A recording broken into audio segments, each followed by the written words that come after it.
चलिए तो बच्चों, रिप्रोडक्टिव हेल्थ चैप्टर हम लोग पढ़ रहे थे।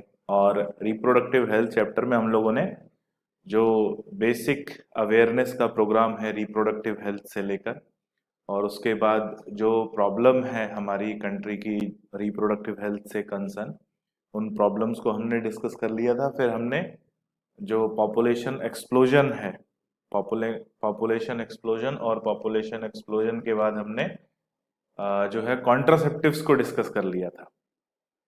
अब कॉन्ट्रासेप्टिव्स के बाद आगे बढ़ते हैं तो अगला जो पोर्शन आता है, अगला जो रीजन आता है, वो हमने बात करी थी इनफर्टिलिटी की। ठीक है, नेक्स्ट हम लोगों ने बात करी थी इनफर्टिलिटी की।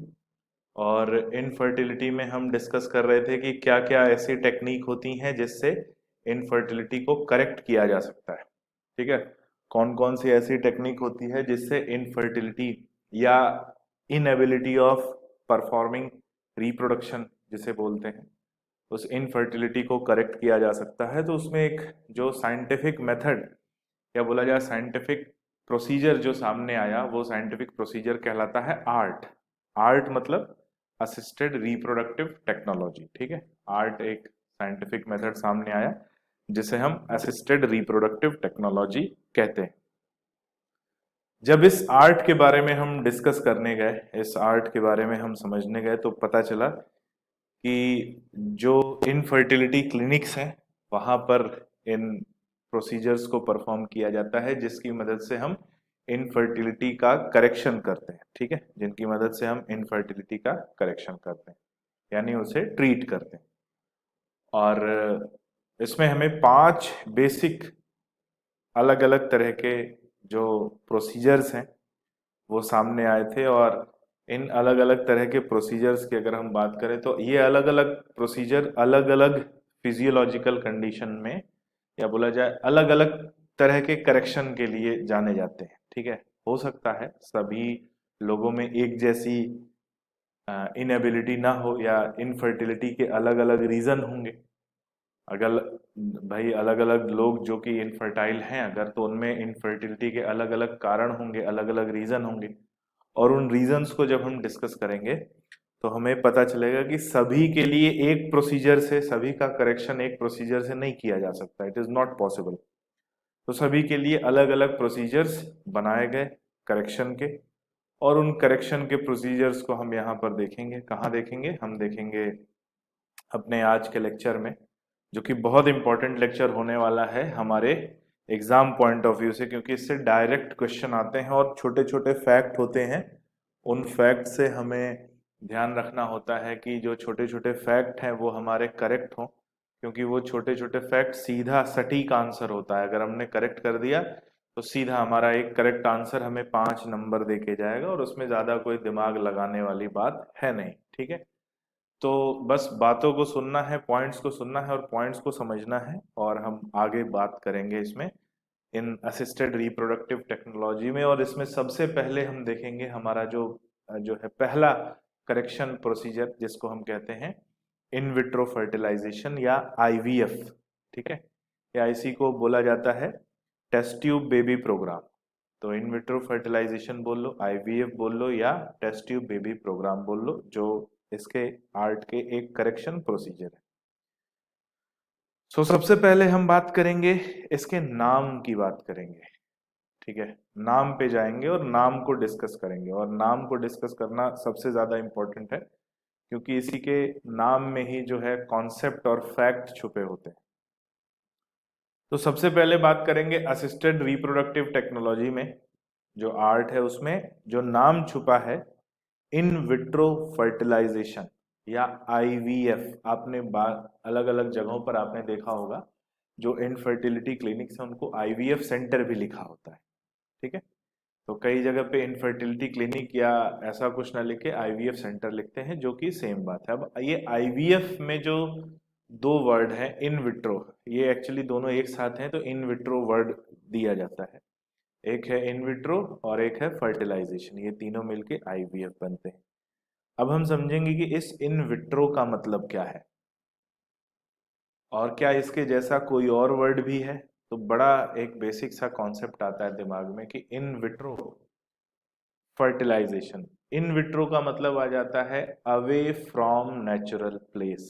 ये एक्चुअली वर्ड है जो अपने नेचुरल प्लेस से अलग जब कोई प्रोसीजर परफॉर्म किया जाता है और वो साइंटिफिक प्रोसीजर है तो उसे क्या कहेंगे, इन विट्रो।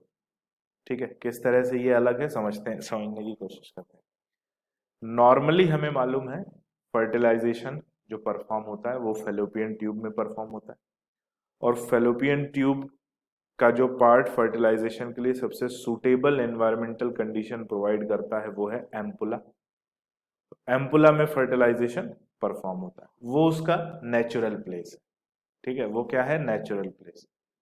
हमने अगर लेबोरेटरी कंडीशन में फेलोपियन ट्यूब से बाहर away from its natural place अगर फर्टिलाइजेशन परफॉर्म करेंगे आर्टिफिशियल कंडीशन में लेबोरेटरी में, जहां पर आर्टिफिशियली हम एनवायरनमेंट, क्लाइमेट, उसका जो एनवायरनमेंट रिक्वायर्ड एनवायरनमेंट है, रिक्वायर्ड पीएच है, उन सबको मेंटेन करके हम अगर ये प्रोसीजर परफॉर्म कराएंगे तो उसे कहा जाएगा इन विट्रो फर्टिलाइजेशन। ठीक है, क्या कहा जाएगा, इन विट्रो फर्टिलाइजेशन।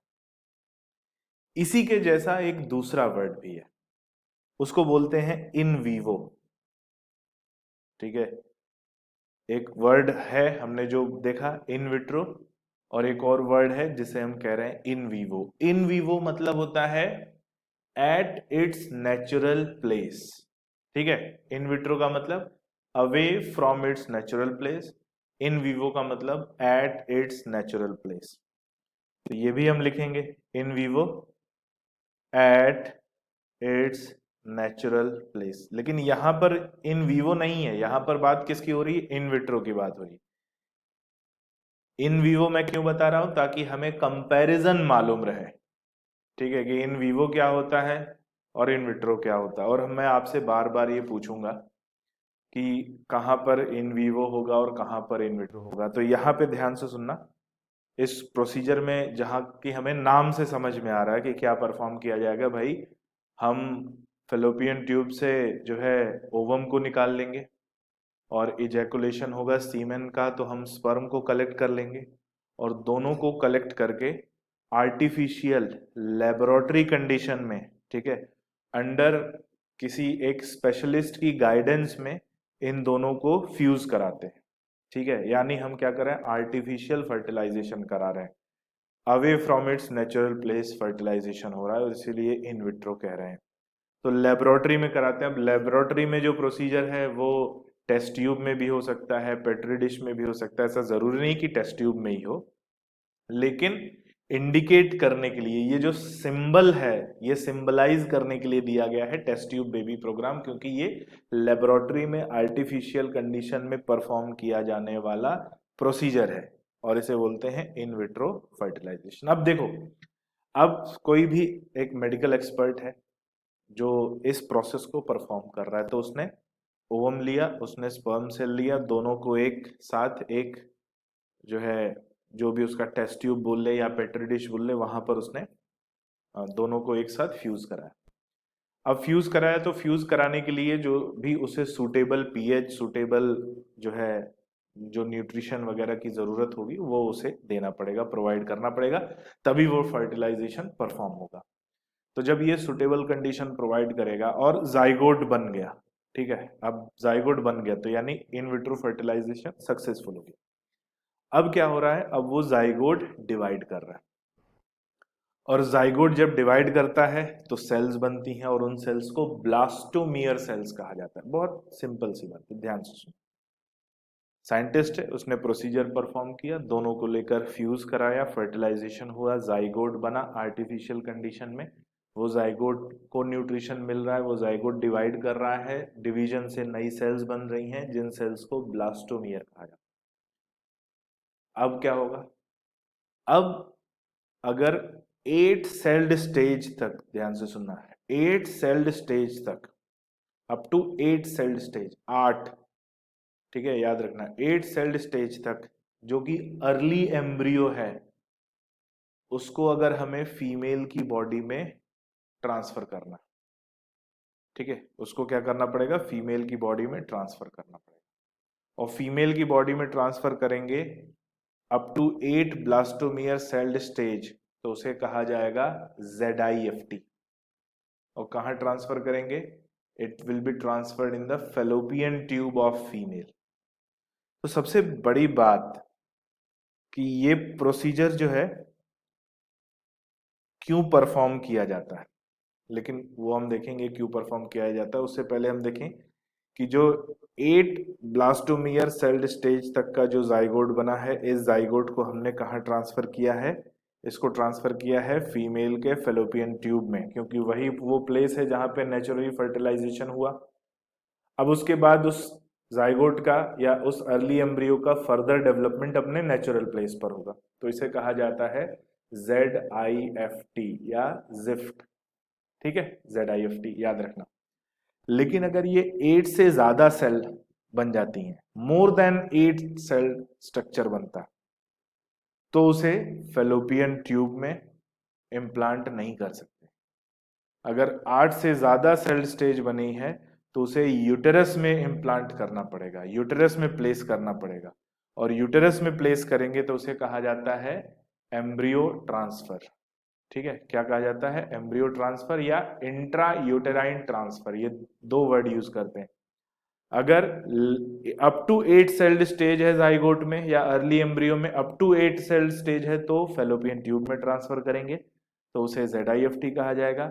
8 से ज्यादा सेल अगर बन गई हैं, more than 8 cell, more than 8 blastomere present है अगर उस अर्ली एम्ब्रियो में, तो उसे यूटेरस में ट्रांसफर करेंगे। और यूटेरस में ट्रांसफर करेंगे तो उसे कहा जाएगा इंट्रा यूटेराइन ट्रांसफर या IUT। तो इन विट्रो फर्टिलाइजेशन के दो हम प्रोसीजर देख रहे हैं, एक देख रहे हैं ZIFT और एक देख रहे हैं IUT इंट्रा यूटेराइन ट्रांसफर। ये वर्ड याद रखना, 8 सेल्ड स्टेज और 8 से ज्यादा सेल्ड स्टेज। अगर 8 सेल्ड स्टेज है तो फेलोपियन ट्यूब में करेंगे, और फेलोपियन ट्यूब में करेंगे तो उसे कहा जाएगा जाइगोट इंट्रा फेलोपियन ट्रांसफर, क्योंकि उसमें फेलोपियन ट्यूब में ट्रांसफर कर रहे हैं। और अगर 8 से ज्यादा सेल्ड स्टेज हैं तो उसे हम यूटेरस में ट्रांसफर करेंगे और उसे कहा जाएगा इंट्रा यूटेराइन ट्रांसफर। ठीक है, तो ये इन विट्रो फर्टिलाइजेशन के दो प्रोसीजर है। अब हमें किस तरह के जो इनफर्टाइल कपल हैं उसमें ये प्रोसीजर परफॉर्म कर सकते हैं, किस तरह के कपल में परफॉर्म कर सकते हैं? तो जाहिर सी बात है, हमने जो फीमेल है उससे हमने क्या लिया? उससे हमने लिया है ओवम। जो मेल है उससे हमने स्पर्म लिया है। तो डोनर से भी ले सकते हैं या जो इनफर्टाइल कपल है उनसे भी ले सकते हैं। तो जनरली ये उन कपल्स में परफॉर्म किया जाता है जिनमें किसी भी कारण से, किसी भी रीजन से फर्टिलाइजेशन पॉसिबल नहीं हो पा रहा, लेकिन फर्टिलाइजेशन के बाद एम्ब्रियो को डेवलप करने के लिए फीमेल की बॉडी जो है वो अप्रोप्रिएट है। एम्ब्रियो को डेवलप करने के लिए फीमेल की बॉडी सुटेबल कंडीशन प्रोवाइड कर सकती है। ठीक है, केवल प्रॉब्लम कहाँ जा रही है? जो फीमेल है वो स्पर्म को कंसीव नहीं कर पा रही है। ठीक है, और कंसीव नहीं कर पा रही है तो उस कंडीशन में हम आर्टिफिशियली जो स्पर्म सेल है उसको कंसीव कराते हैं और उसे इन विट्रो फर्टिलाइजेशन कहा जाता है। ठीक है, दूसरा यहां पे लिखा है एम्ब्रियो फॉर्म। तो कुछ पॉइंट है, हम हाईलाइट कर लेते हैं क्या क्या पॉइंट लिखे हैं। कि यहाँ पे जो ओवम है वो वाइफ या डोनर दोनों से ले सकते हैं। It can be collected from wife और डोनर।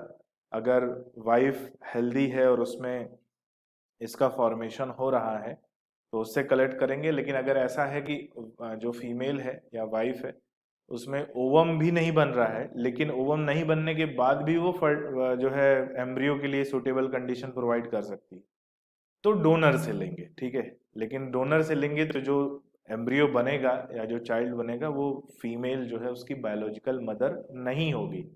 ठीक है, क्योंकि वो डोनर फीमेल से लिया, जो डोनर फीमेल है वो उसकी बायोलॉजिकल मदर होगी। तो ये पॉइंट हमें ध्यान में रखना है कि यहाँ पर हमें जो ओवम लिया गया है वो वाइफ या डोनर दोनों से ले सकते हैं, किसी एक से, दोनों में मतलब दोनों में से किसी एक से लेंगे। ठीक है, और ऐसा ही है कि स्पर्म भी हम हस्बैंड या डोनर से ले सकते हैं। और दो तरह से ये परफॉर्म किया जाता है। एक ZIFT कब करते हैं? 8 ब्लास्टोमियर स्टेज तक। भाई जाइगोट के बाद डिवीजन जब होता है जो सेल्स बनती हैं उन्हें ब्लास्टोमियर कहा जाता है। और 8 ब्लास्टोमियर तक इसे कहां पर ट्रांसफर करेंगे? फेलोपियन ट्यूब में ट्रांसफर करेंगे, तो ये कहलाएगा ZIFT। ठीक है, जाइगोट इंट्रा फेलोपियन ट्रांसफर। बार बार बोल रहा हूं क्योंकि ये बातें दिमाग में एक बार बैठ जाती हैं, फिर इनका निकलना मुश्किल होता है, फिर ना चाहते हुए भी हमारा आंसर करेक्ट ही होता है। ठीक है, ये 2-3 बातें ध्यान में रख लेंगे। तो दूसरा है इंट्रा यूटेराइन ट्रांसफर, अगर 8 ब्लास्टोमियर से ज्यादा सेल्ड स्टेज है। ठीक है, 8 ब्लास्टोमियर से ज्यादा सेल्ड स्टेज है तो वो कहलाएगा इंट्रा यूटेराइन ट्रांसफर, या इसे एम्ब्रियो ट्रांसफर भी कहा जाता है, ईटी भी कहा जाता है। ठीक है, इसको इंट्रा यूटेराइन ट्रांसफर भी बोल सकते हैं या एम्ब्रियो ट्रांसफर, एम्ब्रियो ट्रांसफर भी बोल सकते हैं। ठीक है, सेकंड आता है embryo form by in vivo fertilisation. अगर एम्ब्रियो जो है in vivo fertilisation, in vivo मैंने बताया था एट इट्स नेचुरल प्लेस, अपने नेचुरल प्लेस पर होता है within the female, that could also be could be used for such transfer to assist those female who cannot conceive।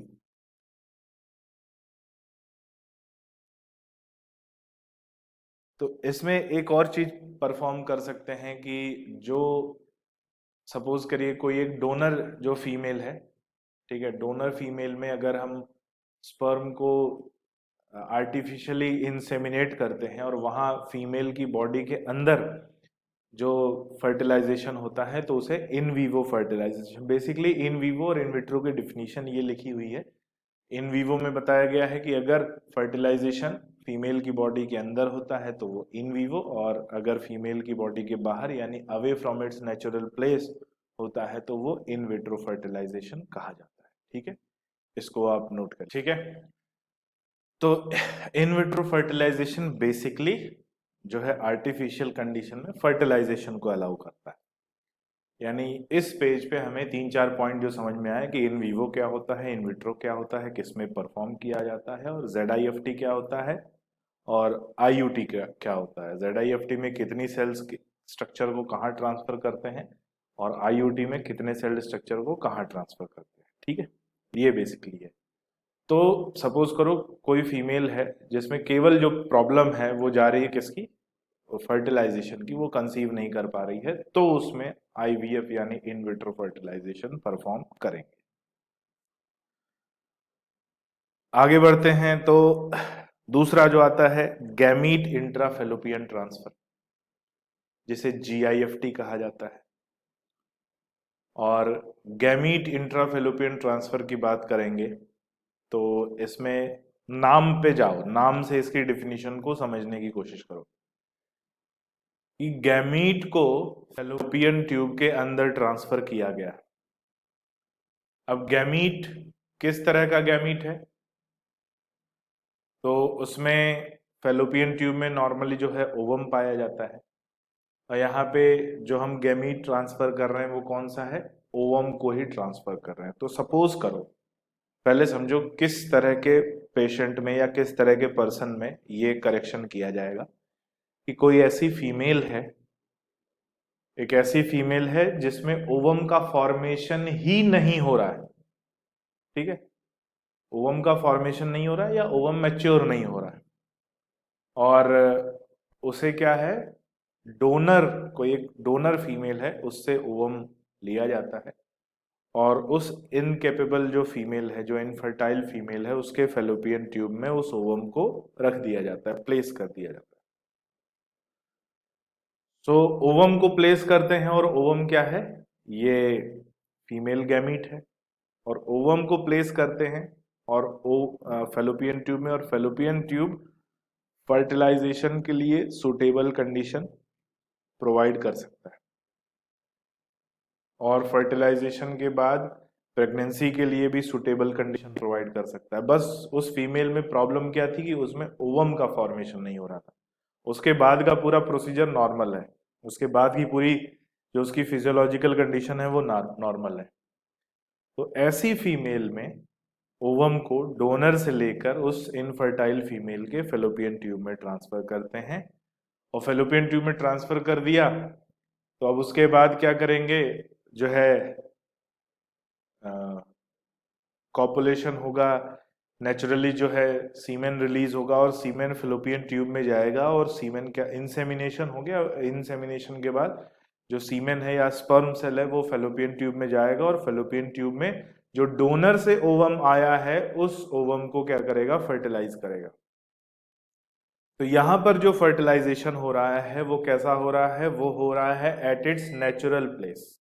यहाँ पर जो फर्टिलाइजेशन हो रहा है वो कैसा हो रहा है, अपने नेचुरल प्लेस पर हो रहा है। मुझे उम्मीद है आप लोगों ने इसको नोट कर लिया। तो गैमीट इंट्राफेलोपियन ट्रांसफर में हम बात कर रहे थे कि transfer of ovum from a donor into the fallopian tube of another female who produces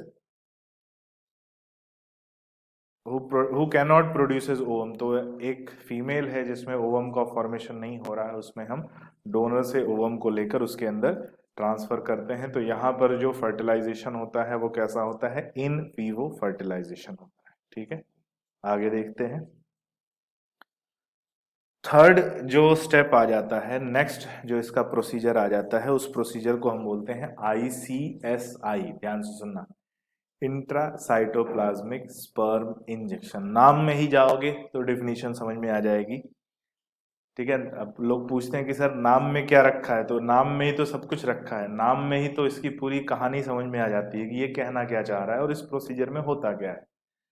तो जब हम बात करेंगे ICSI, इंट्रासाइटोप्लाज्मिक स्पर्म इंजेक्शन, यानी किसी सेल के साइटोप्लाज्म में स्पर्म को इंजेक्ट किया जा रहा है। ध्यान से सुनना, किसी सेल के साइटोप्लाज्म में स्पर्म को इंजेक्ट किया जा रहा है। तो किस में इंजेक्ट किया जा रहा है भाई, ओवम में इंजेक्ट किया जा रहा है।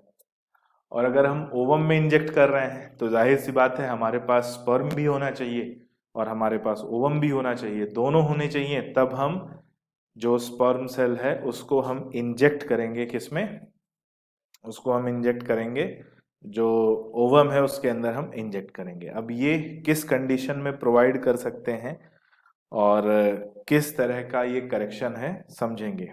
सपोज करिए कोई मेल है, ठीक है, और उस मेल में स्पर्म काउंट बहुत कम है, यानी स्पर्म काउंट कम है का मतलब ऑलिगोस्पर्मिया है। ठीक है, तो ऑलिगोस्पर्मिया की कंडीशन है, अगर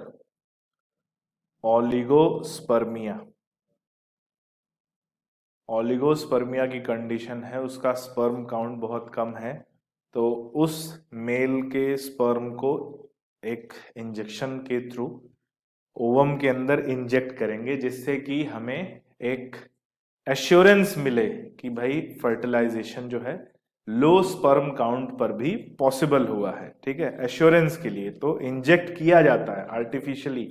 और जब हम आर्टिफिशियली कर रहे हैं तो हम कहाँ कर रहे हैं, away from its natural place, उसके नेचुरल प्लेस से बाहर कर रहे हैं। यानी ये भी एग्जाम्पल होगा किसका, ये एग्जाम्पल होगा इन विट्रो फर्टिलाइजेशन का। तो ये भी किसका एग्जाम्पल होगा, इन विट्रो फर्टिलाइजेशन का ये एग्जाम्पल बनेगा। ठीक है, ICSI।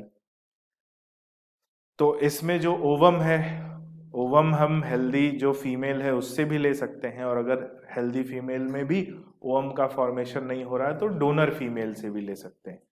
तो हेल्दी फीमेल या डोनर फीमेल दोनों से ही ओवम को लिया जा सकता है। और मेल जो स्पर्म है वो मेल से लिया गया है, और लो स्पर्म काउंट अगर है तो उस कंडीशन में लिया गया है कि हम लो स्पर्म के बावजूद इंजेक्ट करके फर्टिलाइजेशन को एश्योर करा सकें। ठीक है, तो ये हो जाता है किसका एग्जाम्पल, ICSI के बारे में।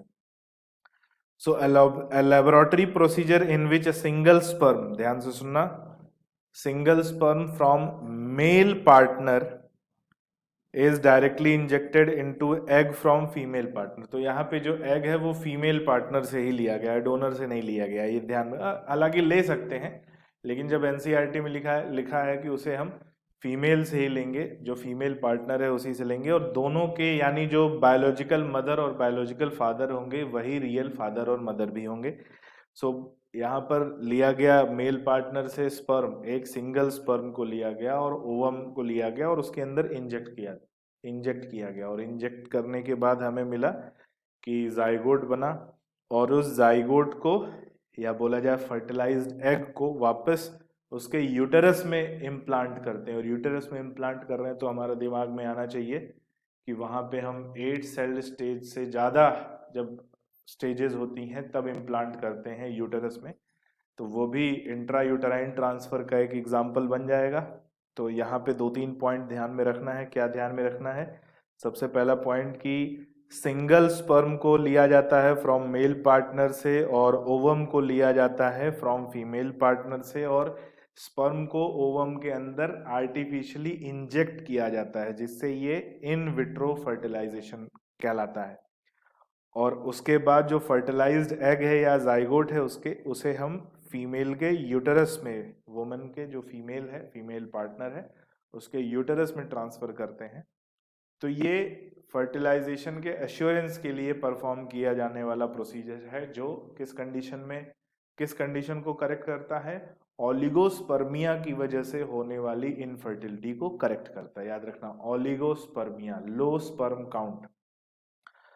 नॉर्मल जो स्पर्म काउंट होता है, अगर आपको याद नहीं हो, नॉर्मल स्पर्म काउंट हम बात करते हैं तो 60 से 65 मिलियन पर ml, ठीक है, 60 से 65 मिलियन पर ml ये नॉर्मल स्पर्म काउंट होता है। अगर इससे कम है तो वो ओलिगोस्पर्मिया की कंडीशन कहलाएगा, और ओलिगोस्पर्मिया को करेक्ट करने के लिए ICSI प्रोसीजर को परफॉर्म किया जाता है। ठीक है, नोट डाउन कर लीजिए इसको, और ये जो पॉइंट्स हैं इनको हाईलाइट कर लीजिए।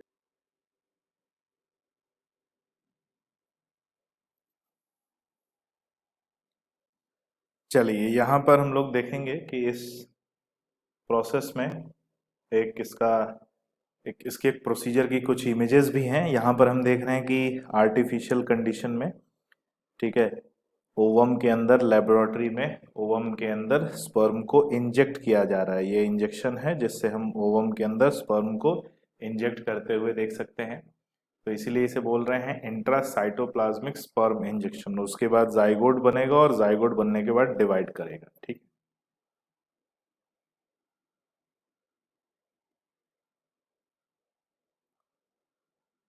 नेक्स्ट अगली जो कंडीशन पे आते हैं जिसे हम बोलते हैं आर्टिफिशियल इंसेमिनेशन। ठीक है, आर्टिफिशियल इंसेमिनेशन कब परफॉर्म किया जाता है और इस प्रोसीजर में क्या होता है समझते हैं। जैसा कि हमें नाम में ही दो बातें समझ में आ रही है। एक तो इंसेमिनेशन, इंसेमिनेशन मतलब release of semen into the female reproductive tract, कि फीमेल रिप्रोडक्टिव ट्रैक सीमेन को इंट्रोड्यूस करना, और अगर हम उसे आर्टिफिशियली करते हैं तो उसे कहा जाता है आर्टिफिशियल इंसेमिनेशन। तो यानी एक लेबोरेटरी प्रोसीजर से सीमेन को फीमेल रिप्रोडक्टिव ट्रैक में इंट्रोड्यूस करना, जिसे हम आर्टिफिशियल इंसेमिनेशन कहते हैं। और कहाँ इंट्रोड्यूस करते हैं? सो इसे इंट्रोड्यूस किया जाता है वेजाइना और यूटेरस, वेजाइना में या यूटेरस में, और इसे कहा जाता है इंट्रा यूटेराइन इंसेमिनेशन। तो आर्टिफिशियल इंसेमिनेशन बोल लो या इंट्रा यूटेराइन इंसेमिनेशन बोल लो। तो क्यों परफॉर्म किया जाता है, क्यों इंट्रोड्यूस किया जाता है, ये समझेंगे। तो सपोज करो किसी फीमेल में, सॉरी किसी मेल में, सपोज करिए किसी मेल में ओलिगोस्पर्मिया है, स्पर्म काउंट कम है, और स्पर्म काउंट कम है तो एश्योरेंस की चांसेस, फर्टिलाइजेशन के एश्योरेंस को बढ़ाने के लिए जो सीमेन है उसको आर्टिफिशियली कलेक्ट कर लिया जाता है, और with the help of an injection, एक इंजेक्शन की मदद से उसे फीमेल रिप्रोडक्टिव ट्रैक में इंट्रोड्यूस किया जाता है, जिससे कि वो स्पर्म ओवम तक पहुंच जाए और ओवम तक पहुंचने के बाद फर्टिलाइजेशन की चांसेस बढ़ जाए। तो ये तो होगा जब मेल पार्टनर से कलेक्ट किया गया है ओलिगोस्पर्मिया। सपोज करिए अगर male partner is having condition of aspermia, और एस्पर्मिया है तो हम कहाँ से लेंगे उसे? लिया जाएगा मेल डोनर से, एक डोनर से लिया जाएगा। तो अगर मेल पार्टनर से लिया जाता है और फीमेल पार्टनर में इंट्रोड्यूस किया जाता है तो वो बायोलॉजिकल फादर और बायोलॉजिकल मदर दोनों ही उनके रियल फादर और मदर होंगे। लेकिन अगर एस्पर्मिया की कंडीशन है और मेल में स्पर्म सेल्स प्रेजेंट ही नहीं है। एस्पर्मिया मतलब सीमेन तो है लेकिन सीमेन में स्पर्म सेल्स प्रेजेंट नहीं है। कुछ ऐसी कंडीशंस होती हैं, हमने जब ह्यूमन रिप्रोडक्शन पढ़ाया था तो आप लोगों में से जिन लोगों ने चाहे लाइव क्लास या वीडियो के माध्यम से ह्यूमन रिप्रोडक्शन पढ़ा था तो उसमें हमने 3-4 कंडीशन को डिस्कस किया था कि एक होता है ओलिगोस्पर्मिया जिसमें स्पर्म काउंट कम हो जाता है, एक होता है एस्पर्मिया जिसमें सीमेन में स्पर्म सेल्स प्रेजेंट ही नहीं होती है, एब्सेंट रहती हैं, फिर होता है एजूस्पर्मिया। एजूस्पर्मिया मतलब जो स्पर्म सेल्स होती हैं वो नॉन मोटाइल होती हैं, उनमें मोटिलिटी नहीं पाई जाती, और एक और हमने पढ़ा था एथिनोस्पर्मिया। एथिनोस्पर्मिया मतलब उनकी मोटिलिटी की स्पीड, उनकी वेलोसिटी कम होती है तो उसे एथिनोस्पर्मिया कहा जाता है। तो ये 3-4 कंडीशन हमने नोट करी थी।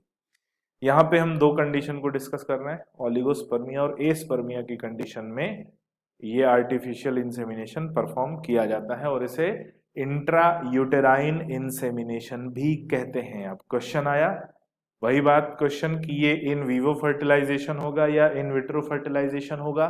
तो फर्टिलाइजेशन अपने नेचुरल प्लेस पर हो रहा है और नेचुरल प्लेस पर ये फर्टिलाइजेशन है और इसलिए इसे कहते हैं हम इन वीवो फर्टिलाइजेशन। ठीक है, फीमेल की बॉडी में, फीमेल रिप्रोडक्टिव ट्रैक्ट में, फेलोपियन ट्यूब में, अम्पुला में ये फर्टिलाइजेशन होता है, क्योंकि ओवम से कोई हम ओवम के साथ कोई कुछ प्रोसीजर परफॉर्म नहीं कर रहे हैं तो वो अपनी नेचुरल प्लेस पर ही प्रेजेंट है। So this technique is useful for male partner having inability to inseminate female or low sperm count। तो अगर inability है यानी ओलिगोस्पर्मिया की कंडीशन है अगर मेल में, तो उसमें हम आर्टिफिशियल इंसेमिनेशन परफॉर्म करते हैं, और अगर स्पर्म सेल्स हैं ही नहीं तो हम कहाँ से लेते हैं, तो डोनर से लिया जाता है। ठीक है, और डोनर से लेकर स्पर्म सेल्स को इंट्रोड्यूस किया जाता है किसमें, फीमेल रिप्रोडक्टिव ट्रैक्ट, जिसमें वेजाइना और यूटेरस, ये पॉइंट इंपॉर्टेंट है जिसपे क्वेश्चन फैक्ट बना के पूछते हैं। ठीक है, तो नोट कर लीजिए आर्टिफिशियल इंसेमिनेशन। चलिए आगे बढ़ते हैं।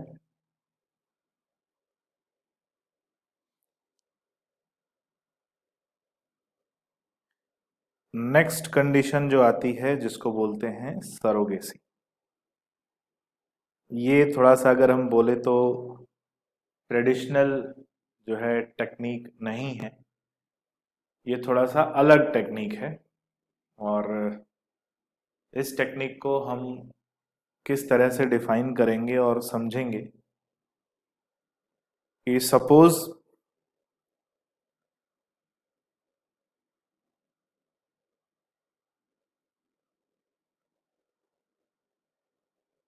कोई फीमेल है और उस फीमेल में रिप्रोडक्शन की एबिलिटी ही नहीं है, यानी इनफर्टाइल है, और इनफर्टाइल 2-3 तरीके से है कि उसमें फर्टिलाइजेशन भी पॉसिबल नहीं है, और फर्टिलाइजेशन के बाद जो प्रेगनेंसी है वो प्रेगनेंसी भी मेंटेन नहीं हो सकती, मतलब the female is unable to carry the developing foetus, वो डेवलपिंग फीटस को कैरी नहीं कर सकती, लेकिन उसमें ओवम का फॉर्मेशन हो रहा है, और ओवम का फॉर्मेशन हो रहा है तो अगर वो ओवम फर्टिलाइज नहीं हो सकता, इम्प्लांट नहीं हो सकता, प्रेगनेंसी अटेन नहीं हो सकती, तो उस सिचुएशन में इस सरोगेसी को कैरी किया जाता है। ठीक है, कैसे कैरी करते हैं या इस सरोगेसी को परफॉर्म किया जाता है, तो कैसे परफॉर्म किया जाता है, एक फीमेल जो है एक सेकंड फीमेल, एक तो हो गई फीमेल जो इनफर्टाइल फीमेल है, उसके अलावा एक हेल्दी फीमेल को लिया जाता है, और जो इनफर्टाइल फीमेल है उसके ओवम को नॉन सर्जिकली रिमूव करते हैं, नॉन सर्जिकली रिमूव किया, फेलोपियन ट्यूब से निकाला, और नॉन सर्जिकली रिमूव करके उसे जो हेल्दी फीमेल है उसके फेलोपियन ट्यूब में इंट्रोड्यूस कर दिया। जो हेल्दी फीमेल है उसके फेलोपियन ट्यूब में इंट्रोड्यूस कर देंगे, और उस इंट्रोडक्शन के टाइम पे उस हेल्दी फीमेल को हार्मोन जो है हार्मोनल कंडीशन पे रखा जाता है, उसके हार्मोन लेवल को मेंटेन किया जाता है आर्टिफिशियली, जो हेल्दी फीमेल है। और फिर उसके बाद आर्टिफिशियल इंसेमिनेशन परफॉर्म करते हैं।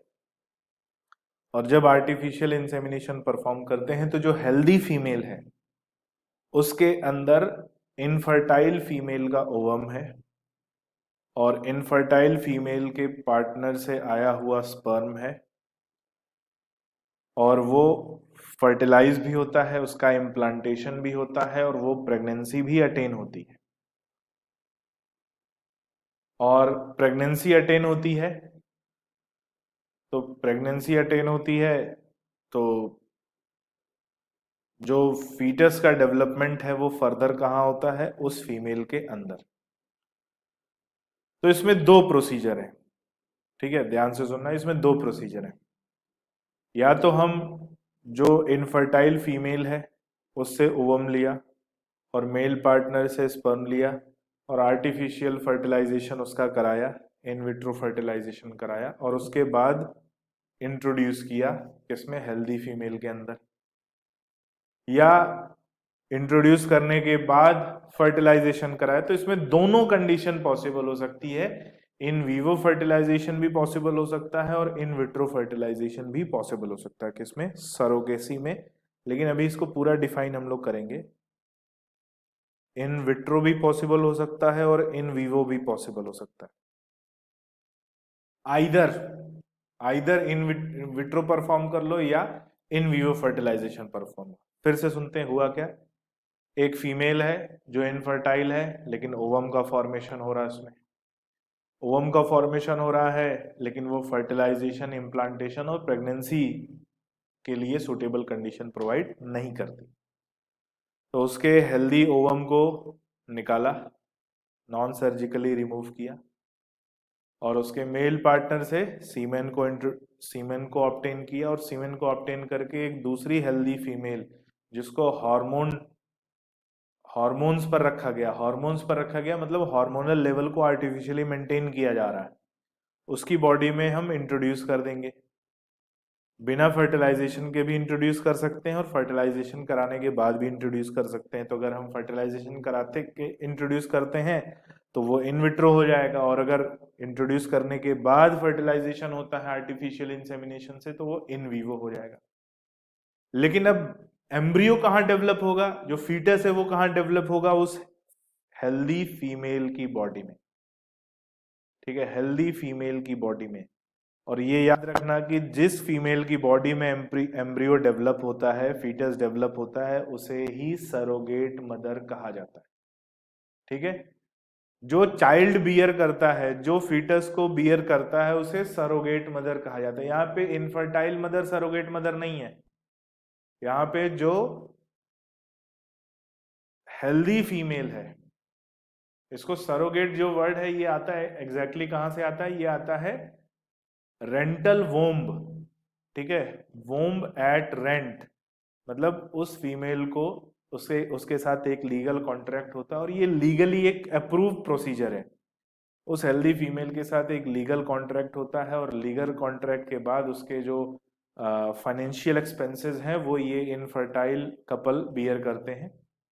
और जो भी उसकी रिक्वायरमेंट होती है, जिससे कि जब तक वो फीटस उसकी बॉडी में डेवलप हो रहा है तब तक उसे वो कॉन्ट्रैक्ट्स से जुड़े हुए हैं, और जब भी फीटस या पार्चुरेशन होता है, फीटस जो है उसका बर्थ होता है, न्यूबॉर्न का बर्थ होता है, उसके बाद वो कॉन्ट्रैक्ट एंड हो जाता है। तो ये कॉन्ट्रेक्चुअल जो है प्रोसीजर है जिसे सरोगेसी बोलते हैं। तो जिस फीमेल के अंदर एम्ब्रियो का डेवलपमेंट होता है, फीटस का डेवलपमेंट होता है, उसी को सरोगेट फीमेल कहा जाता है। ठीक है, ये बात याद रखना, इसमें इनफर्टाइल फीमेल कंफ्यूजन नहीं रहे। इनफर्टाइल फीमेल सरोगेट नहीं है, जिसके बॉडी में एम्ब्रियो डेवलप हुआ है वो सरोगेट फीमेल। ठीक है, और इस प्रोसीजर को सरोगेसी कहते हैं। ठीक है, तो नोट कर लीजिए इसको। और यहाँ पे जो फर्टिलाइजेशन है वो इन वीवो और इन विट्रो दोनों तरह से परफॉर्म किया जा सकता है।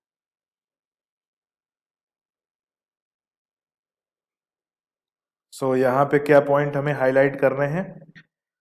सो अ वुमेन जो कि सरोगेट मदर है, बियर द चाइल्ड, जिसके अंदर चाइल्ड पाया जाता है, चाइल्ड डेवलप होता है, वो सरोगेट फीमेल है। किसमें प्रोड्यूस किया जाता है? For a couple unable to produce children, उन कपल्स में परफॉर्म किया जाता है जिनमें जो रिप्रोडक्शन या इनफर्टाइल है। और क्यों इनफर्टाइल है? तो उसका रीजन है कि जो फीमेल है she is infertile and unable to carry the developing foetus. तो यहाँ पे आइदर वर्ड यूज कर दिया गया है कि आइदर थ्रू आर्टिफिशियल इंसेमिनेशन और through implantation of embryo produced by in vitro fertilisation. तो या तो आर्टिफिशियल इंसेमिनेशन करेंगे, और आर्टिफिशियल इंसेमिनेशन करेंगे तो इन वीवो फर्टिलाइजेशन होगा, और अगर हम इन विट्रो फर्टिलाइजेशन करेंगे तो हमें implantation of embryo, implantation of embryo यानी ये भी क्या है? Intra uterine transfer. Implantation of embryo ये भी क्या है? Intra uterine transfer, intra uterine transfer. ठीक है, एम्ब्रियो को इम्प्लांट होगा। इम्प्लांट कहाँ होगा भाई? इम्प्लांट होगा यूटेरस में, और यूटेरस में 8 ब्लास्टोमियर से ज्यादा सेल्ड स्टेज होगी। ठीक है, इस पॉइंट को भी ध्यान में रखना, मोर देन 8 सेल्ड स्टेज। ये छुपे हुए पॉइंट्स है जो सामने नहीं आते, इन्हें सोचना पड़ता है। मोर देन 8 सेल्ड स्टेज। चलिए आगे बढ़ते हैं।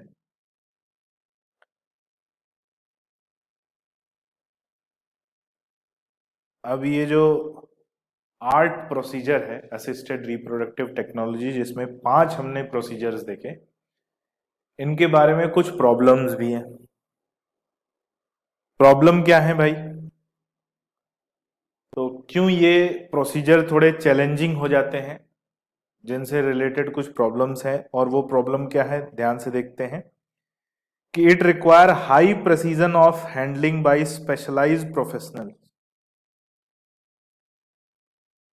भाई जो प्रोसीजर है वो बहुत ही प्रिसाइज, यानी बहुत ही स्पेशलाइज तरीके से परफॉर्म किया जाने वाला प्रोसीजर है, और इसको परफॉर्म करने के लिए ट्रेन्ड प्रोफेशनल्स की जरूरत पड़ती है, एक्सपेंसिव इंस्ट्रूमेंट और जो है एक्सपेंसिव जो प्रोसीजर है उनकी जरूरत पड़ती है। इसलिए ये नॉर्मली जो है हर कोई अफोर्ड नहीं कर सकता इन प्रोसीजर्स को। So it require high precision handling by specialized professionals and expensive instrumentation, instrument बहुत हाई होते हैं, और इसलिए ये जो फैसिलिटीज हैं हर जगह पर अवेलेबल भी नहीं हो पाती। बहुत ही लिमिटेड जो इनफर्टिलिटी क्लिनिक्स होती हैं या आईवीएफ सेंटर होते हैं जहां पर इन प्रोसीजर्स को परफॉर्म किया जाता है। Emotional, religious and social problem, ये एक बहुत बड़ा रीजन है। इमोशनल, लोग कई बार जो है इमोशनल हो जाते हैं कि बायोलॉजिकल मदर कौन है, बायोलॉजिकल फादर कौन है, रियल मदर कौन है, रियल फादर कौन है। इसको लेकर बहुत सारे इमोशनल जो है वेरिएशंस लोगों में अलग अलग लेवल पर पाए जाते हैं।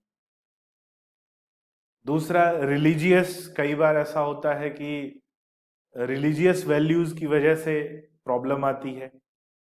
ठीक है, जो डोनर है, जो रिसिपिएंट है, और कई बार रिलीजियस इंपॉर्टेंस जो है इस प्रोसीजर को जो है इस प्रोसीजर के लिए एक प्रॉब्लम लाते हैं। और तीसरा आती है सोशल प्रॉब्लम। सोशल प्रॉब्लम जो है समाज में क्या कहेंगे लोग, सबसे बड़ा रोग क्या कहेंगे लोग, ये सबसे बड़ी प्रॉब्लम है हमारी। तो सोशल प्रॉब्लम एक बहुत बड़ी प्रॉब्लम है, लेकिन जो भी कपल इन चीज़ों को मैनेज करते हैं और इन प्रोसीजर्स को परफॉर्म करते हैं, और अगर ये प्रोसीजर्स सक्सेसफुल हो पाते हैं, तो उनकी जो एक इनफर्टिलिटी की प्रॉब्लम थी वो प्रॉब्लम दूर हो जाती है। और ये वो प्रॉब्लम है जो आर्ट में देखी जाती है। लेकिन अगर मैं अपनी पर्सनली, मेरा एक ओपिनियन मैं आपसे डिस्कस करूं, तो अगर इनफर्टिलिटी है और इनफर्टिलिटी के करेक्शन में अगर प्रॉब्लम होती है, और इस प्रोसीजर के बाद जरूरी नहीं कि ये 100% हमेशा सक्सेसफुल होता है, it is a chance of Fortune, ये किस्मत का खेल है। अगर हम प्रोसीजर सब कुछ सही है, फिर भी कई बार सिचुएशन ऐसी हो जाती है, सब कुछ होते हुए भी, एक्सपर्ट स्पेशलाइज्ड प्रोफेशनल्स के होते हुए भी, ये 100% एश्योरेंस नहीं है कि ये प्रोसीजर जो है सफल हो पाता है। ठीक है, तो उस कंडीशन में जो है, या अगर वो कंडीशन नहीं है, तो भी मेरा मानना है कि one should adopt a child from N orphanage, क्योंकि वहाँ पे दोनों चीज़ें फुलफिल हो पाएंगी। एक चाइल्ड जो कि ऑर्फनेज में है, उसे एक फैमिली मिल पाती है, और एक फैमिली को एक चाइल्ड मिल पाता है। ठीक है, तो adoption is the best procedure या बेस्ट ऑप्शन अगेंस्ट, मैं अगर बात करूं आर्ट या असिस्टेड रिप्रोडक्टिव टेक्नोलॉजी की। खैर, ये मेरा एक पर्सनल ओपिनियन है, और देखते हैं आगे इसको डिस्कस करेंगे। तो ये प्रॉब्लम्स ऑफ आर्ट में नोट कर लीजिए, यहाँ पर ये पॉइंट्स हैं, और पॉइंट्स जो है ऑप्शन बन के आते हैं कि क्या क्या प्रॉब्लम होती हैं। So that is why highly expensive और हाईली एक्सपर्ट प्रोफेशनल्स की ज़रूरत होती है। So they are available in only very few centres across country. Note कर लीजिए। चलिए नेक्स्ट आते हैं। तो जो मैंने आपसे बात बोली, एनसीईआरटी भी वही कहता है कि भाई इनफर्टिलिटी को ट्रीट करने से ज़्यादा अच्छा है एक legal adoption. So legal adoption is one of the best method for couples looking for parenthood, and by this procedure also, by this method also, an orphan child gets a family। ठीक है, एक बच्चे को family भी मिल जाती है और एक फैमिली को एक बच्चा भी मिल जाता है, और इसलिए जो बेस्ट प्रोसीजर है वो कंसिडर किया गया है किसको, लीगल एडॉप्शन को। ठीक है, नोट कर लीजिए।